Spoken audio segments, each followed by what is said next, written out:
रेणुका जी चिल्लाते हुए बोली, अरे ओ महारानी, कहाँ जाकर मर गई हो? आज दोपहर का खाना नहीं बनेगा क्या? सास की तेज आवाज सुनकर नेहा घबरा गई और धीरे से बोली, माँ, मुझे चक्कर आ रहे हैं। तो वह गुस्से में बोली, तुझे चक्कर आ रहे हैं तो मैं क्या करूं? मैं क्या भूखी प्यासी बैठी रहूंगी? चुपचाप उठकर खाना बना। तब नेहा किसी तरह दीवार का सहारा लेकर किचन में पहुंची। उसने दाल चावल चढ़ाया और आलू बैंगन की सब्जी बनाई। बीच बीच में वह पास पड़ी हुई चेयर पर बैठ जाती थी। इतनी देर तक खाना बनाने के बाद उसे और भी ज्यादा कमजोरी महसूस होने लगी थी। खाना बनने के बाद वह कमरे में आकर लेट गई। उसकी सास थोड़ी देर बाद आकर कहने लगी, बहू, मेरे लिए खाना परोस कर ले आओ। तो नेहा कहने लगी, मम्मी जी, आप प्लीज खाना परोस कर ले लीजिए ना। मुझे बहुत चक्कर आ रहे हैं और मुझे भी थोड़ा खाना दे दीजिए। उसकी सास गुस्से में कहने लगी, तू यहाँ पर आराम से पलंग तोड़ेगी और मैं तुझे खाना परोस कर दूंगी? दिमाग खराब हो गया है तेरा? उठकर मेरे लिए भी खाना निकाल और खुद भी खा ले, वरना पड़ी रह भूखी। लेकिन जब नेहा ने उठने की कोशिश की तो वह बिल्कुल भी नहीं उठ पाई। उसका सर जोर जोर से चकरा रहा था, तो वह बिस्तर पर ही पड़ी रह गई। उसकी सास थोड़ी देर बाद खाना लेकर खा चुकी थी, लेकिन बहू को उन्होंने खाना परोस कर नहीं दिया। उन्होंने उसे इतना कोसा कि एक बिस्तर पर पड़ी पड़ी नेहा और रोने लगी और उसकी भूख सी भी मर गई। ऐसे ही उसकी तबीयत ठीक नहीं थी और ऊपर से सास की बातें उसके हृदय को चोट पहुंचा रही थी। उसकी सास गुस्से में चिल्लाते हुए बोली, आने दे तेरे पति को, आज मैं तुझे अच्छा सबक सिखाऊंगी। इस बात से नेहा काफी घबरा गई और उसे डर लगने लगा कि पता नहीं आज उसका पति माँ की बातों में आकर उसके साथ कैसा व्यवहार करेगा। शाम को जब रोहित घर आया तो उसकी माँ शिकायत करते हुए कहने लगी, देखो बेटा, तुम्हारी पत्नी ने आज मेरा बहुत अपमान किया है, तुम इसकी पिटाई करो। रोहित हैरानी से बोला, यह तुम क्या बोल रही हो माँ? आखिर उसने किया है? तो वह कहने लगी, आज बहू ने मुझे खाना परोस कर नहीं दिया, चक्कर आने का बहाना बनाकर पलंग तोड़ रही थी। नेहा घबरा गई कि जैसे उसके पापा उसकी माँ को मारते थे, उसी तरह उसका पति भी आज से उसे मारने लगेगा।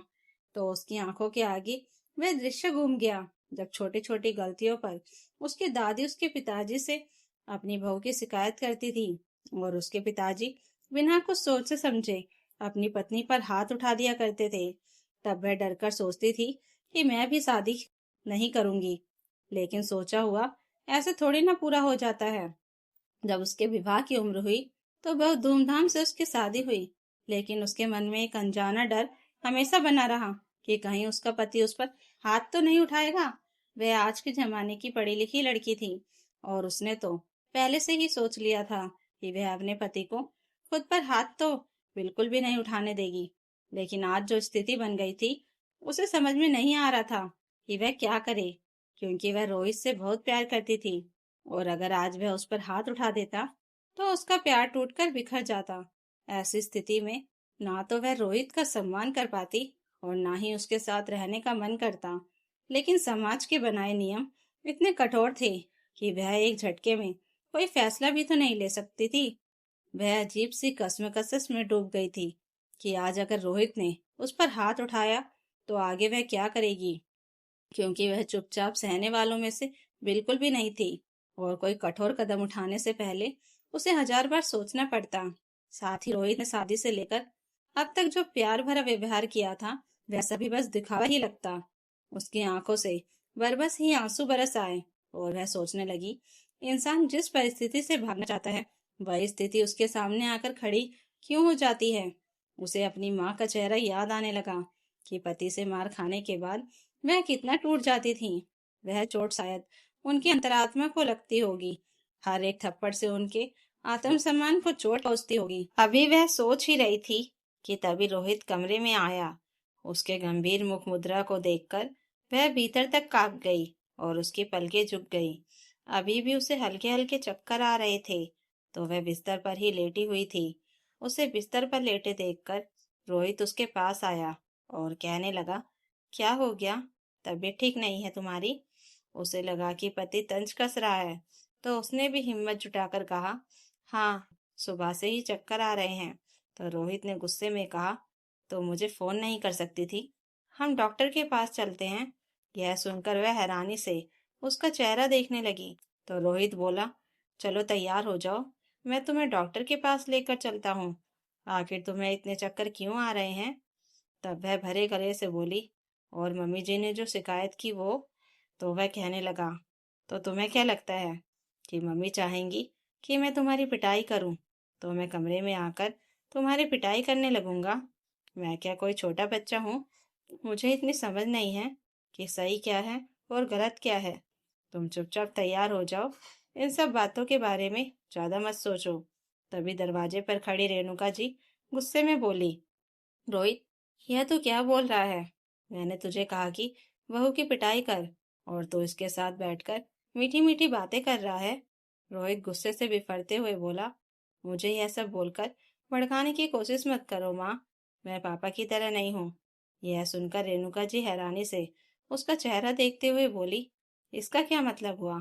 तो रोहित कहने लगा, पापा जब भी ऑफिस से घर आते थे तो आप दादी की बुराई करके उन्हें भड़का देती थी, और वह दादी से झगड़ा करने चले जाते थे। आपने कभी भी घर में शांति नहीं रहने दी, और अब आपने यह खेल मेरे साथ भी शुरू कर दिया है। आपने कभी यह सोचा है कि अगर दादी की बातों में आकर पापा आपकी पिटाई करते तो आपको कैसा लगता? आपको तो चैन से रहना आता ही नहीं है। पहले आपने पापा और दादी के रिश्ते खराब किए, और आप मेरे और मेरी पत्नी के रिश्ते खराब करना चाहती हो। आखिर आपको चाहिए क्या? परिवार में सब एक दूसरे के साथ मिलजुल कर रहे तो आपको अच्छा नहीं लगता? रेणुका जी गुस्से से फुफकार उठी और कहने लगी, तेरी पत्नी ने तुझे मुझे खाना परोस कर नहीं दिया, क्या यह उसने गलत नहीं किया? तो वह कहने लगा, आप दादी को खाना परोस कर देती थी क्या? दादी भले ही कितनी भी बीमार हो, खुद किचन में जाकर खाना लेती थी। आप तो उनके लिए खाना भी नहीं छोड़ती थी।